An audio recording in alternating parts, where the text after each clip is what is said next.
বাইরে বৃষ্টি, ভেতরে বৃষ্টি, ভেজা ভেজা মন, মনের দুয়ারে, চোখের কিনারে, তুই সারাক্ষণ মনে বড় কষ্ট নিয়ে বসে আছি আমি, ভাবছি শুধু তোমার কথা। কোথায় আছো তুমি? কি করছো? কেমন আছো? কিছুই জানি না। তোমার জন্য পাগল আমি, কেন বোঝো না?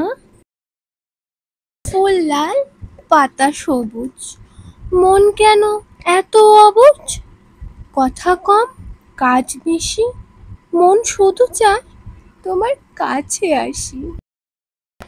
প্রেম মানে হৃদয়ের টান, প্রেম মানে একটু অভিমান, দুটি মনে একটি আশা, তারই নাম ভালোবাসা। আমার কথা যদি তোমাদের ভালো লেগে থাকে তাহলে আমায় সাপোর্ট করতে ভুলো না যেন। লাইক, শেয়ার, সাবস্ক্রাইব, কমেন্ট করে আমায় সাপোর্ট করো। আমি অনেক আরও সুন্দর সুন্দর শাড়ি তোমাদের জন্য নিয়ে আসবো। ওকে, দেন বাই বাই, দেখা হচ্ছে নেক্সট ভিডিওতে। Bye bye.